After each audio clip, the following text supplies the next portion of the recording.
noticed here that the majority of the people have a lot of devotion towards Shiva, but I came from the United States, from South Mississippi, and this yoga is new to me, like 3 months new to me. And I have an extreme amount of devotion towards you because I've experienced it. But I don't really feel the devotion towards Shiva. I know we say the mantra, but do we need to have that devotion towards him to progress in the spiritual path? Shiva doesn't need your devotion.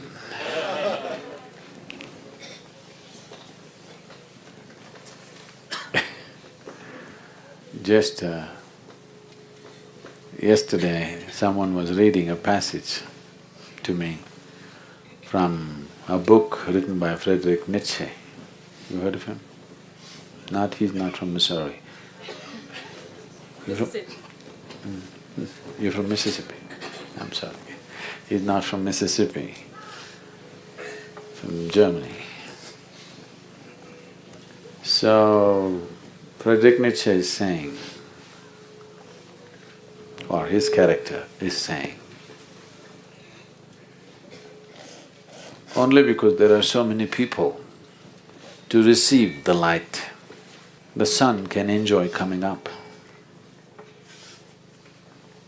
This is German bullshit. If none of you are here, sun will still come up the same way, with the same glory. Yes or no? He does not come up for you. This is a disease that human beings have got. They think the whole existence is human-centric. It is not so.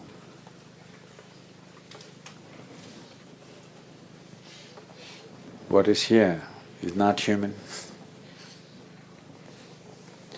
A tremendous phenomena is happening here, nothing to do with humanity. Well, it has a lot to do with humanity, but it's not of human nature. So Shiva doesn't need your devotion. It is just that if you carry devotion in your heart, what is devotion? Let's look at this. On one level, devotion means a certain sweetness of your heart. It's the best way to be for any human being. If you do not carry this sweetness in your heart, you will be… life will do things to you and you will become bitter. Don't think you can insulate yourself. You can build a home, you can build a family, you can build a huge bank balance, you can be born in Mississippi, but you will not remain insulated. Insulation happens, works only for a certain period of time. After that, one way or the other, life gets you.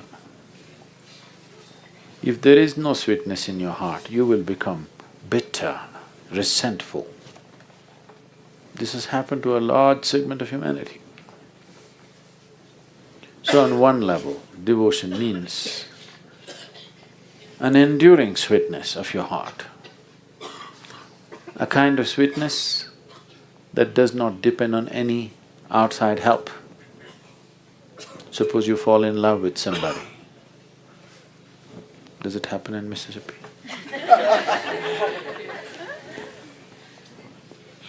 Suppose you fall in love with somebody, your heart becomes sweet. But for how long, there is no guarantee. It can become extremely bitter because of a love affair. Yes or no? We are not wishing that, but it can become. Either because of situations, or because of disease, or because of death, or because of loss, so many ways, or simply because of boredom. The person that you thought was most exciting and fantastic, after a few years you look at them. Did I do this mistake? You can't believe it. So many things can happen. So devotion is an enduring sweetness of heart, does not depend on anybody. So should I be devoted to Shiva? It doesn't make any difference to him.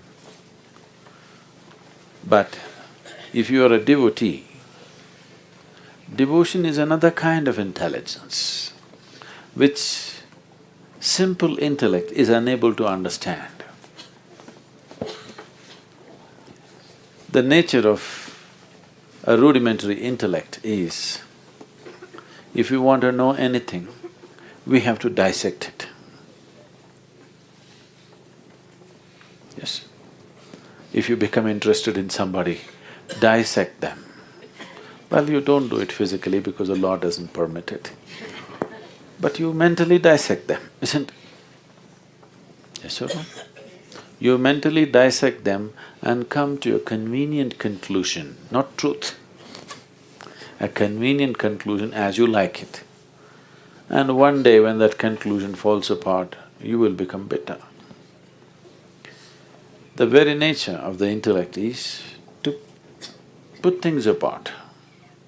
By putting things apart, you can know the utility of what it is. If I analyze this person, I can learn how to make use of her, but I will not know her. Only if I completely include her, I will know her. There is no other way. If you give a flower to somebody who's intellectually strong, if you give a flower to a scientist, first thing is he will rip it off because he wants to know what is inside.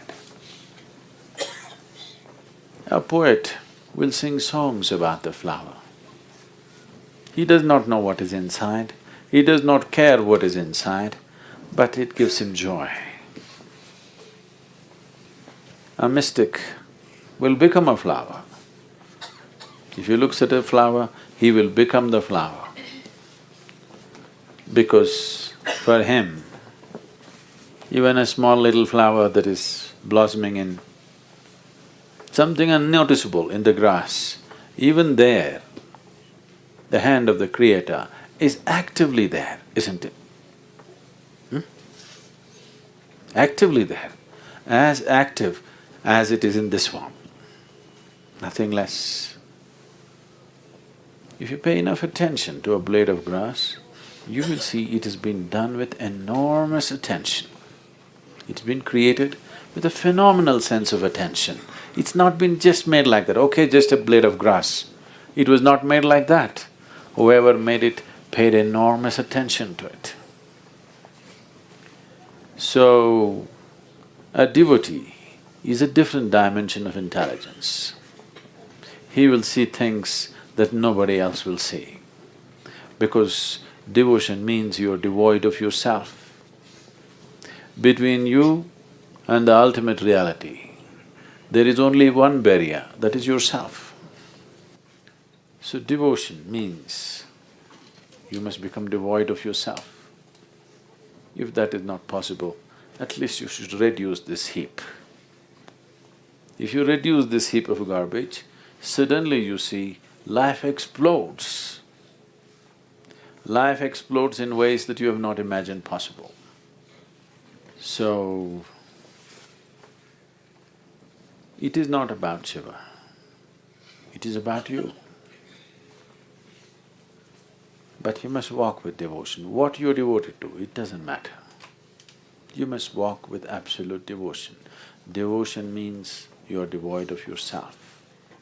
Devotion means a heightened state of receptivity, because you're no more full of yourself. There is emptiness in you. So something can touch you, something can enter you, something can reside in you. You are looking at everything through your psychological mess, and you understand your intellect as the only intelligence. Intellect is a very rudimentary form of intelligence, useful only for utilitarian purposes. To make a living, to survive in the world, your intellect is needed.